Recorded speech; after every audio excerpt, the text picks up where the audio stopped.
hello. Um, just a kind of pre-warning. I'm in a public setting, as you know, so I need to really like tone down my excitement today before I get kicked out. Well, So I'm not going to be excited today. I'm don't going to laugh be very too loud. serious. Yeah, I'm going to be very serious. This is going to be a really serious episode. This is this is also a penultimate episode of season 10, episode 10 of season 10. Ta-da! Exciting. Yeah, I've really enjoyed it. Actually, we've had amazing guests on, and it's kind of got this cohesiveness because we've been discussing entries to the Contemplating Catastrophe book that is going to be coming out next year, hopefully, and we've just been going through different themes, different regions, and I've just loved it. It's been a really cool thing to do. I'm glad we decided to run season 10 this way. Yeah, it's been great. And before I forget, kind of a slight tangent. You know how we were like talking about reading with everyone, and we've been asking everyone what they read in the season. Um, so the reading list of the things that people who've been on this podcast in the season are reading will be out in Wicked Stars in the next issue, Wicked Stars, which will come out I guess in like February, March. I don't know. So yeah, if you haven't seen Wicked Stars, please check out the Radix website. It's kind of fun, even if I say so myself.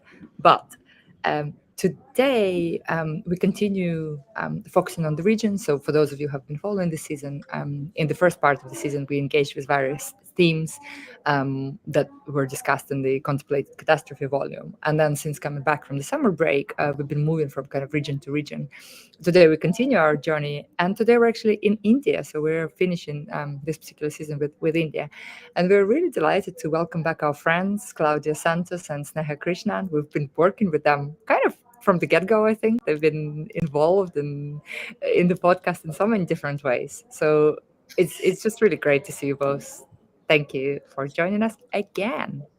Thank you. So excited. Nice to see you. Yay, great to see you. Just a very brief introduction. So Claudia Santos is a researcher and practitioner working in the intersection of climate change, migration, development, and disasters, and her expertise across this topic stems from her extensive experience engaging and advocating for marginalized communities in Guinea-Bissau. She's co-founder of the Upstand, which is a social impact agency just launched in 2025 that places relationship and the foundation of transformative change by connecting communities, institutions, and also knowledge systems through inclusive research, relation methods, and shared dialogues.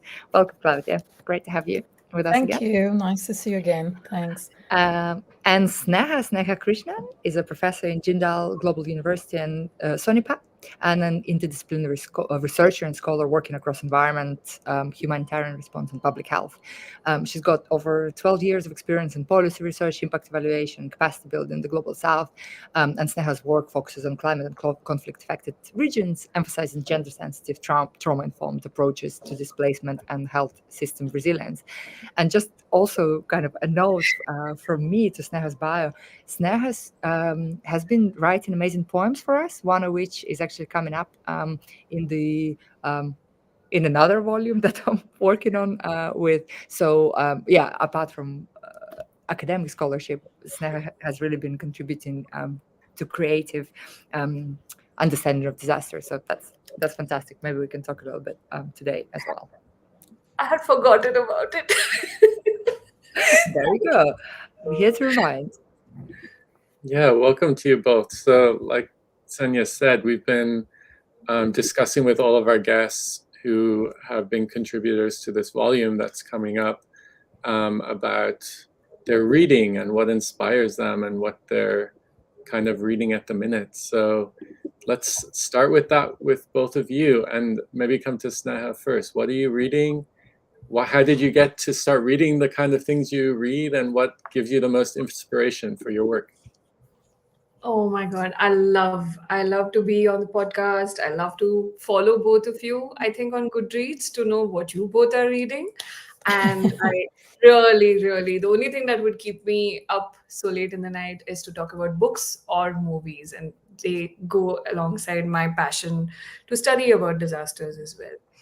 I actually read anything and everything under the sun. It could be fictional narratives with strong female characters, or sometimes philosophical, fictional, or funny, satirical take on our mundane lives.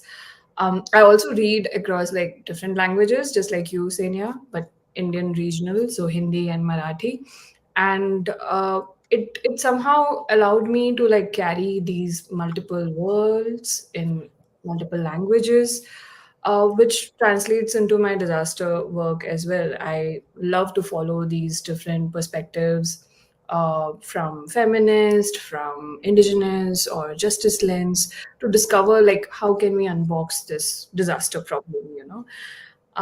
So to, yeah, say to you that, yeah, I think books for me are like the doors and windows that open out to see the rupture in our lives.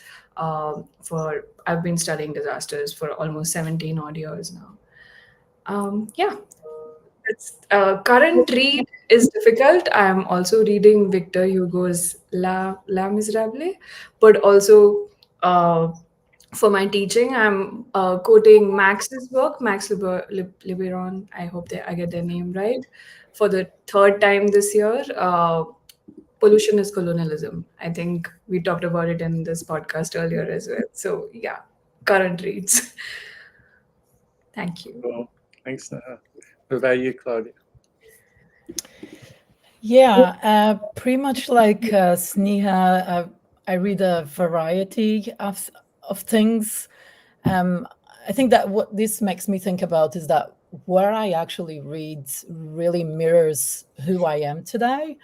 And it's kind of funny because this almost works like in a feedback loop, in the sense that the books, the articles, the magazines that I choose end up shaping the way I think and my worldviews. But at the same time, they are an outcome of who I am today. I choose them because of where I care about the subjects that I care, and they, in that way, they kind of guide me. So I'm inspired by different kinds of books, fiction and nonfiction. Fiction, I've been focusing on African authors, just purely because I've been working in Africa, and I feel very ignorant about African authors often, because in the Western world we don't tend to be so exposed to them. But in general, whether it's fiction or not, I'm inspired by works that challenge dominant narratives, to authors that push me to think differently, who in a way unsettle me in a good way. And I really do think that reading is an act of self-discovery. I discover things that I didn't know that I liked in books. And so currently, I'm actually reading this book by Neil Tice called Notes on Complexity. That it kind of led me to quantum mechanics. And this is crazy because it's not something that I thought I would read about. But the way he exposes and he talks about quantum mechanics really makes me reflect on field work that I do in Africa. Because in quantum mechanics, there is no separation between object and subjects. And it's actually a way for us to justify the need for subjectivity. And for me, that kind of blows my mind because I have another science that I can actually use to justify why there's no such thing as being objective in my field work. And from a personal perspective and a personal feeling, again, and related to books, is that, and I'll say this very openly. For a long time, I was, like many of us, led to believe that I had to be an expert in a specific field. And I don't feel like I am an expert in a specific field. You know, we are pushed to, if you study law, you become a lawyer. That's not how I see myself. And quite recently, I found out about this term called generalist. So being a generalist is basically, and there's a community out there about generalists meeting across the world.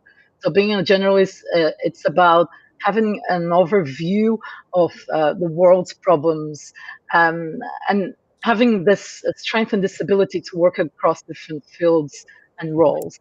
And that's how I see myself. And I think that's why I choose to read a variety of things, because we've come to living in this world that's so complex that we no longer are able to understand it if we stay stuck within specific boundaries. I've been talking for a while. I can still say what inspires me, and what inspires me, just to finish it up. What inspires me is it's people and their stories, particularly those that are not told, that do not that are not part of policy, that are not seen as transformative, but they can have a massive impact in the system if actually people were heard. And so I'm always after these stories when I'm doing field work, when I'm working for big organizations that I criticize, because I'm also a believer that you can work for the organizations that you criticize because you have a role in it to play. So yeah. Yeah. Thanks. Go, Jay. And just wanted to pick up on like not being an expert on anything, kind of being a generalist, because I definitely feel that. And just even, I think a lot of the contributors to the volume are kind of in that position because of their reading and their interest in like bringing other perspectives in, because the more you understand from other fields, the less confident you are in your own expertise, right? And so, yeah, like I mean, I'm in a construction department where I'm the least construction person here, you know, but it just happened because you kind of embrace the uncertainty of not knowing everything and understanding that you can fit in a place without being like the expert in the discipline, you know. And I really love that you brought that up, because I think it would resonate with many of the authors in the volume, right? Yeah, I absolutely agree, and I also think that kind of being a generalist is really important for kind of understanding disasters. I'm not saying that we don't need experts. We absolutely do, you know, kind of people who are able to spend, 50 years of their life focusing on, that one single genome that they're studying, right? Or kind of developing, a certain thing. But the kind of bigger complex problems, I don't think we can understand them in any other way. But it's interesting to see though, almost the kind of the division between older generation of academics, right, who are absolutely experts in their field and they're kind of known for. Whereas now, if you ask many of our friends and colleagues, what are you known for? Like, oh, what do you want to be known for? It's like, well, I kind of don't want to be known for anything per se, right? I just hope to contribute something useful. I don't really care if people know me or not. And I kind of like that mind shift. Because I think we can actually advance knowledge in a much more collegiate way that way, right? Instead of sort of claiming that this is my space and like get away because you're not an expert in whatever it is. But also just another slight tangent. Of course, Claudia and I and Sneha, kind of from the margins of Goodreads, we've all been trying to get Jason to read more fiction.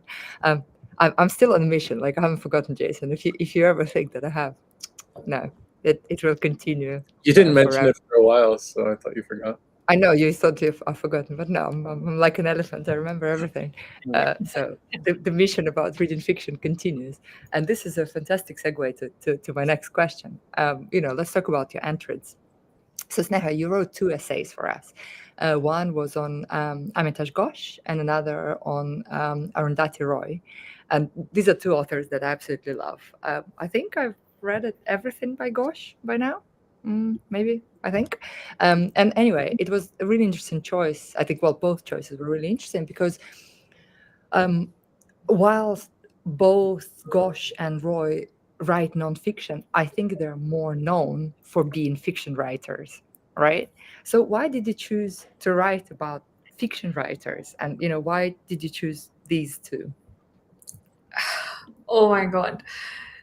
This was such a difficult decision. I remember we had like a long exchange. There were so many writers to choose from, many of them like academics and scholars, well known, well regarded, but also I remember thinking about being inspired by poets who write in different languages. Jacinta Kerkata comes to mind. Like her worldviews about indigenous lives and how they come out in her poems was also something that I wanted to write about, but I thought I couldn't do justice to that particular thing. But coming to Roy, I'm so glad I wrote it, because this year, I think after we submitted the essay, Roy comes out with her memoir.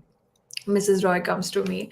And I devoured that in one single night. And I think this divide between fiction, nonfiction, and how worlds collide, and how a writer is perhaps drawing from personal life to write about creative lives, the blurring of boundaries, I find it very, very interesting. Like Roy has such a hold in my intellect and in my imagination.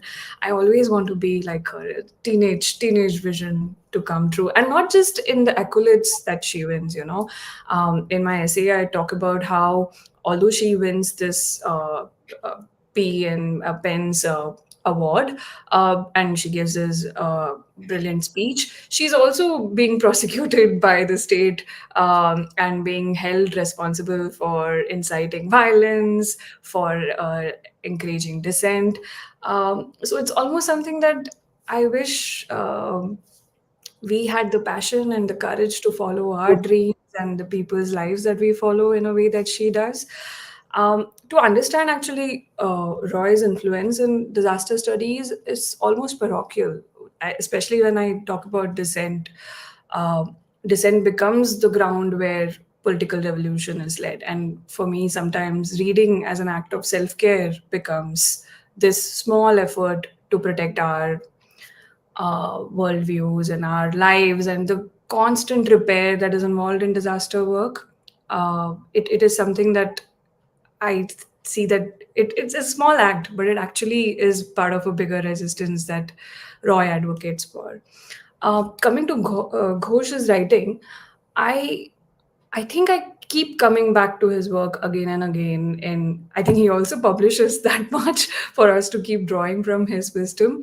But both his fictional and non-fictional writing has been inspirational, not just from a post-colonial literature or ecological perspective. I always quoted he says that the climate crisis is actually a crisis of imagination, and that helps me to justify my this mad love for both fiction and non-fiction books, but also cinema. Because how do we reimagine, or how do we center lives which are in the peripheries, and then how do we imagine what happens after a disaster? I think most of our disaster preparedness work, the temporality of disasters, stop after the disaster happened, like a village is washed away, end of story. But Roy's work encourages us to think about and beyond that temporality, about okay, what happens next? This is the beginning of the journey, right? So therefore, I think Ghosh explores why like literature and fiction has failed to imagine how humans respond to this kind of climate crisis. And I love that there is this clear link between how we tell our stories, who tells these stories, and similarly in disaster, who gets to research about disasters and talk about disasters and produce knowledge, not just in climate change, but in social justice movements as well. Lastly, I think I feel like so much comfort in the works and the words that both of them put out into the world, that the rage and anger, sometimes I feel finds an echo, I say this with all gratitude that maybe there's more power and more inspiration that people can draw from not just these two essays that I've contributed, but encourages them to actually go and discover these works for themselves. Thank you. Yes, super. Your reflection is so wonderful. And let's kind of stay with imagination a little bit longer here. I'm sure you've seen that, like in recent years, there's been such an increase in climate fiction in particular, and much of it is dystopian, And what's your view on this? Like, do you like it? Do you think climate dystopia is useful? And should we as academics engage with it? I After like witnessing years of houses being washed away, families being displaced due to conflict, I think literature and cinema both equal measures seem to provide like some kind of refuge, not just for us as like readers or watchers or audiences, but also for those whose stories get told. So for me, reading is purely guilty pleasure. I keep reading science fiction, but like Claudia mentioned, I never thought about being an astronaut or a nuclear physicist. Similarly, I draw a lot of creative inspiration, from dystopian novels. They seem to offer like a time machine for us, where we can closely encounter how life is going to be, whether it's shaped by climate crisis or technology takeover or survival of just a species that actually considers it's the most important and invisible on this planet, right? Invincible. Um, I yearn that such stories go beyond human perspective and present to us more than human approach of what it means to live in this planet. But yeah, there's much more worlds to open up. Thank Super. you. Yeah, thank you so much. Thanks. So Claudia, I want to come to you, and you wrote for the collection about Amartya Sen, and so just wondered, like, what was your perspective on this, and why was it influential on the way that you look at disasters, and what do you think that we can, as a community, learn from this thinker? I shall reveal that I wanted to write about Judith Butler, but I think Senya picked that one. So my second option was Sen.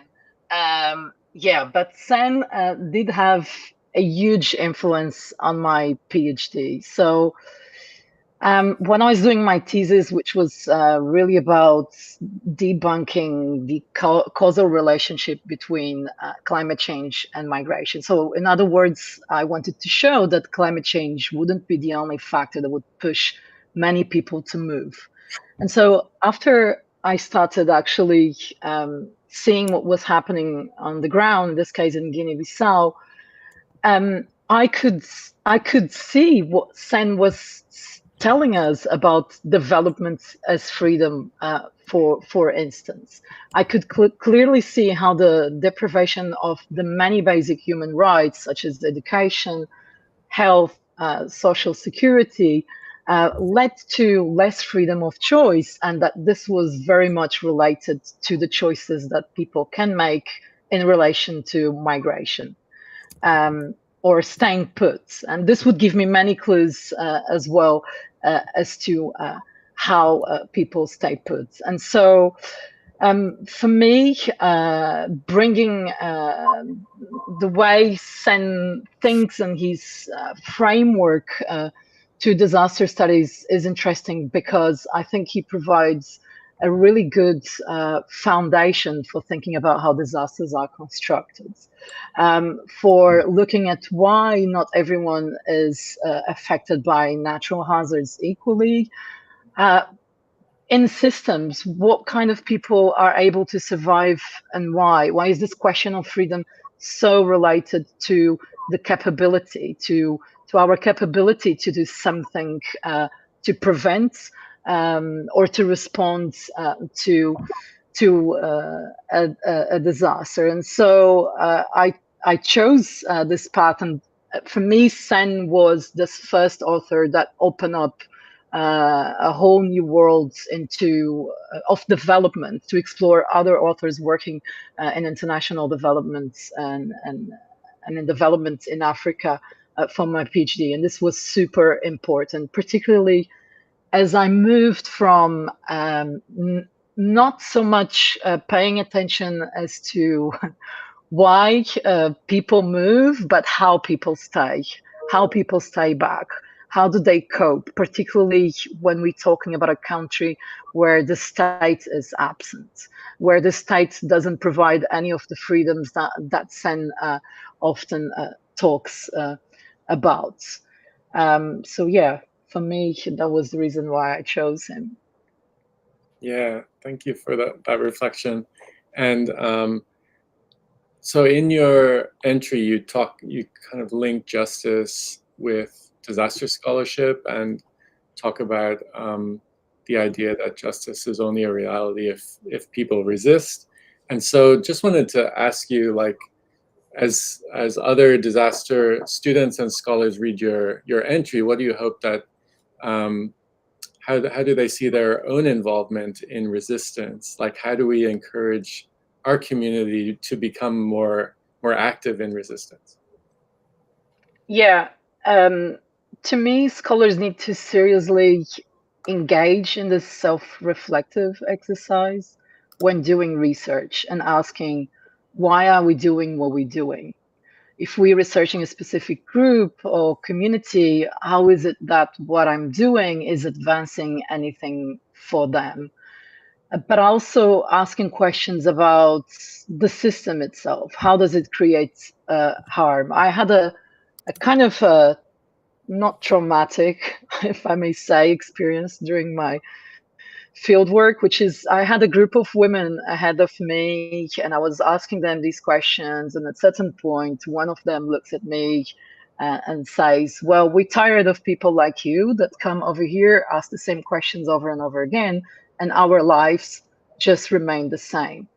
And I think that point, it doesn't matter if you say, well, I'm just a PhD student, I'm just doing research. For them, you are white, you have more power, and so you should be doing something. And there is so much that we can do outside of the realm of research.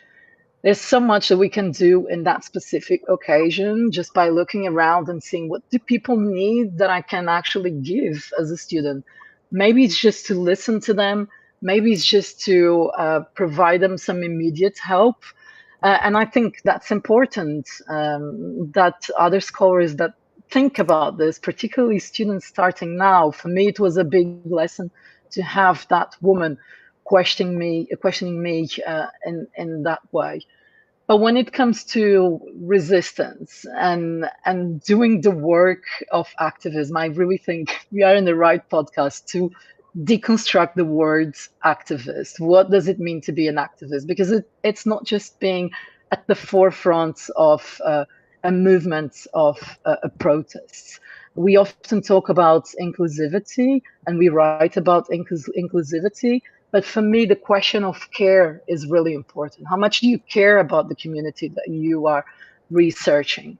Are we always pushing to get closer to those implicated? How do we defy power? That question was actually asked to me in my early days of the PhD by a disaster scholar that you all know. And they asked me, no, what do you do to challenge power? And I thought, okay, hang on a second. So next time I have an opportunity to be working for one of these huge institutions, yes, you can challenge power, even if you know that that person is not going to change the system. You might change their way of thinking. You might be the bridge for a politician to get closer to a community. And I think we really need to try and push for this and not just look at activism as something to be on the forefront. And this is also being at the forefront, but in a different way, not the typical way that people would think about as being an activist.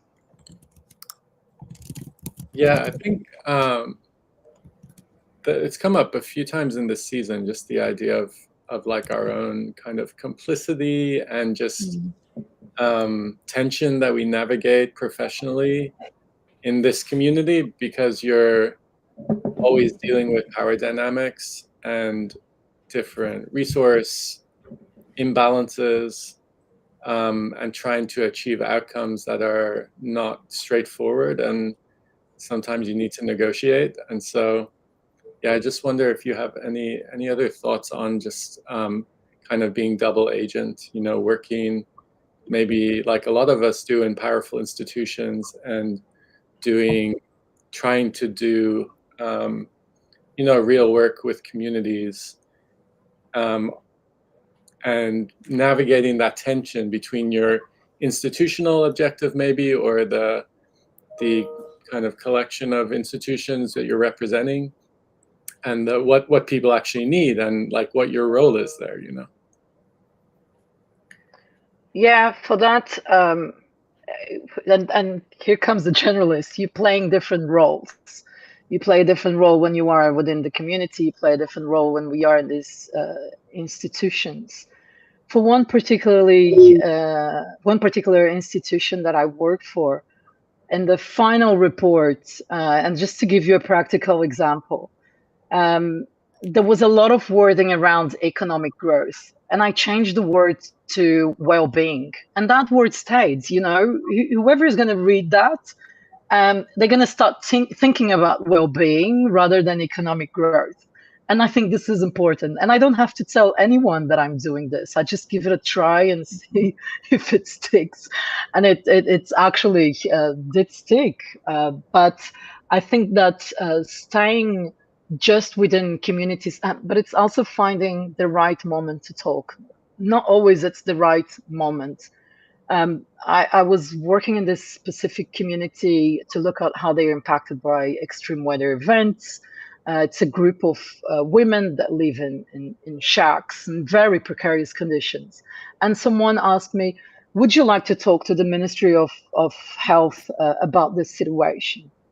I said, no, this is not the right time, because they might have an erratic decision that pushes these women outside of the space, and that's on me. And sometimes as researchers, we need to see when is the right moment. Sometimes it's thinking about the political conjuncture of the country and looking at Guinea-Bissau. And if you've been hearing the news, this is not the right time. And it doesn't mean that we have to wait a whole life for the right time. Maybe we need to find the right person. But I think that this requires us developing a great sensitivity towards others. Sometimes rage is not the best option. Of course, we want to fight injustice, but if I approach someone else with so much rage within, that probably won't have any effect on the other person. So it's about assessing each situation and seeing where we can fit and how our own power can fit. I think it's great, and I think it just reemphasizes the point that we've been discussing a few times as well, is that kind of the point of inaction, because inaction can also sometimes be powerful, right? And it's also a choice, as opposed to just sort of sitting back and pretending that you're not doing anything. Sometimes positive, sometimes negative, but I think we kind of almost forget about the power of inaction and the consequences of inaction, and that moves us to what hopefully will be a kind of more optimistic question that we're asking everyone in this season as well. And Sneha, I'll come to you. What is your biggest hope for disaster scholarship, for disaster practice, for the future in general? Oh my God. That's, I do have a lot of hope, to be fair. I think I draw a lot of hope from our teachers, our collaborators, our friends. I do have a lot of hope on some days with the newer generation as well, that they'll pick up on a lot of this techno-skepticism and clive-fic genres, and retell some of these stories and narratives that we keep telling ourselves.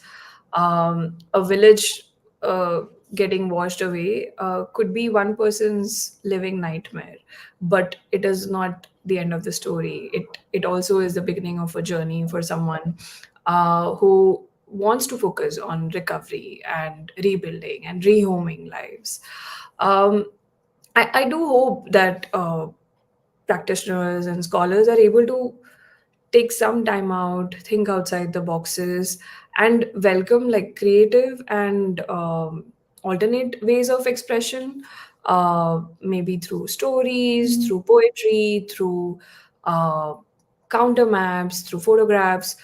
all of which can be adopted even as research methods. We tend to only prioritize certain kinds of research methods to look at what is data, what is evidence.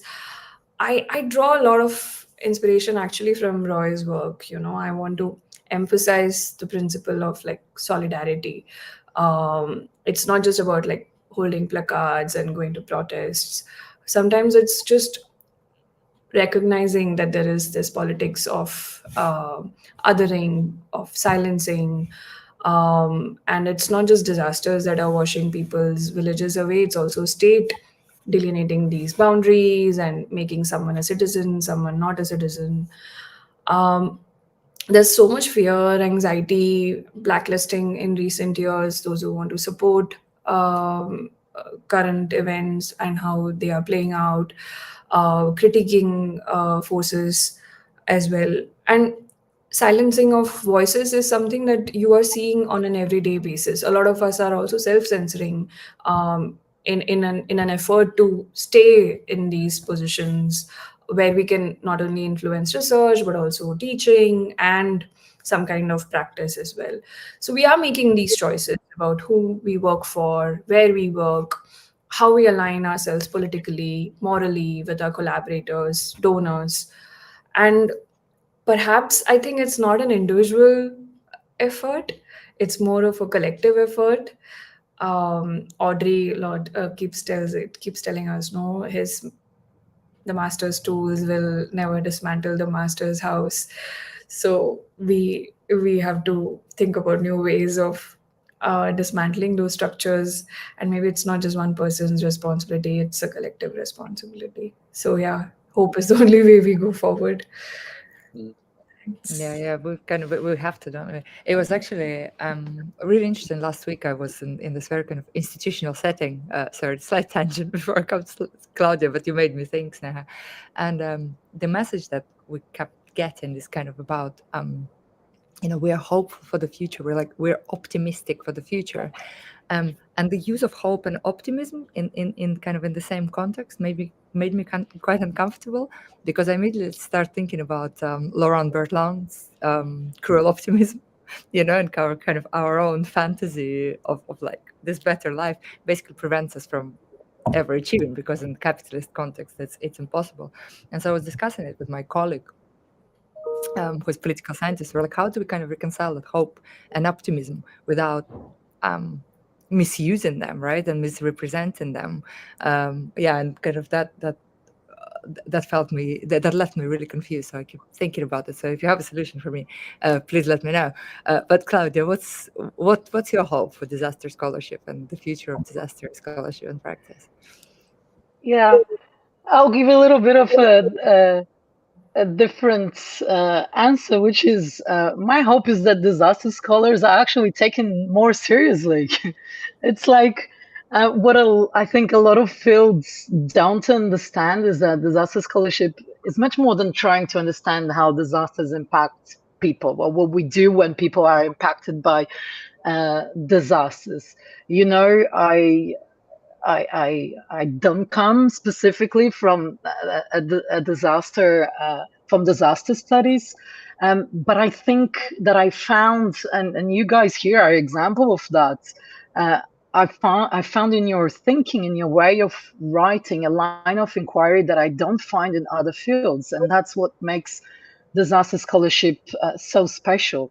You don't take for granted that the way that a disaster impacts a specific population and what happens there is as you see it, that if this happens, it takes you to that. This causal relationship, I see it being written and rewritten in other fields, like as migration studies. There's this tendency to pick on the hazards and just imagine this causal relationship without actually asking people how they feel about it, how they impacted about it. And I think disaster scholars do this so well. So for me, the hope is that they are taken more seriously if we really want to be avoiding the creation of risk. And I think Sneha also talked about being courageous, and the way disaster scholars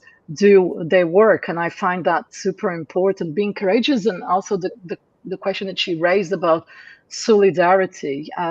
I've seen for the first time the impact that this can have. I was doing this work for a municipality in Somaliland, and we actually asked a group of young people to go out there. So we employed this methodology called photo voice. So they went out there and they took photos of how they experienced the floods in the city. Then we spent the whole night before our final presentation to the mayor. We spent the whole night putting these pictures on the wall, but at the same time, we asked children to draw their experiences of floods. So we combined the children's drawings with the photos. And then not only we invited the mayor, but business owners, very marginalized people who live in IDP camps, the children, the youth, everyone was in the same room. And the photos and the exhibition had a huge impact on everyone. The IT guy said, I've been doing this for a while, like hosting meetings, particularly for the UN in this room, and I've never seen anything like this, because it's always about being high level, being up here talking to people over there. And so I think that being creative, having the courage to experiment. I also didn't know how it was going to go. You're dealing with high level people, but you're also dealing with very marginalized communities. But the encounter of these two in the room was very, very special. And so, yeah, my hope is also that we opt for these different methods, different ways of doing, of different ways of involving people and giving them value and ownership over the research as well. Yeah, I love that. I think that it's like it's connected with the self-reflective piece of like the practitioner or researcher, and like intentionally decentering yourself. Because like where I see it show up is when we have a grant to run, a project, and we have funding for like events, and we want to do like whatever focus group or workshop. It's still all about us, right? It's all about like what the university needs or what the scientist needs, and we start to dehumanize people that we should be working with. And it totally flips the dynamic when you say, well, we have this project, but we're gonna like let the community lead, and the community, like what's already going on, what events are happening, where are you meeting for like church or for some sort of community event, how can we like assist, or how can we like make that more meaningful, or bring our resources to something you're already doing, right? So I think it just flips the whole thing, because it centers like what people are already doing, what their strengths are, what their capacities are, rather than treating them like they need us, because often they don't need us, they need us to get out of the way sometimes. Right? But the problem Absolutely. here is the kind of is the institutional stance, right? That the funding bodies are a massive blocker to that, because when you look at the proposal, they what's your sample, like how many women are you going to interview, and kind of why is demographics not representative? They don't care about the community, right? They care about the numbers and statistical analysis. And so do we. I think as researchers and scholars, we also want to look at what we produce at the end, right? It's mostly a journal article which a community is never going to read. How much, even if we do these videos, these short videos, how is it going to help them in any way? So I think in this checklist exercise of community engagement or something that donors want, we are also complicit in a lot of this by just having to be part of the system and being part of the problem and not actually finding our own ways to work around it. I think it's a systemic issue, which we like to call as wicked wicked problems. But at least I think through these podcasts, through these poetries, we want to talk about it. We want to keep it in the spotlight and not brush it under the carpet. So let's see how far that effort goes. Well, yeah, hopefully the effort will go somewhere, because otherwise we'll perpetually be discussing this. It's Claudia, when you started saying that your hope is for disaster studies or disaster scholars, and I thought you'd say to disappear, because I think that's Also too. but not quite, because I think that's my hope. Anyway, it's always so nice to talk to you. Thank you so much for joining us again and for writing for the volume as well. We're hoping it'll be out kind of next year-ish. We're super excited to share the volume with you, because all the entries are just fantastic. And I also hope that everybody enjoyed the season and the conversations we had with you authors. As I said, this was our penultimate episode, and the final episode is actually next week. At the same time, I think I should check my calendar, and we will be joined by a very special guest, so don't miss it. Thanks again for joining us, and thanks, Claudia and Sneha. Thank you. Thanks for having us. More power to both of you to keep coming with more seasons for this podcast. I didn't realize it was season 10 already. Yep. Wow. Go. Let's go. Thank you.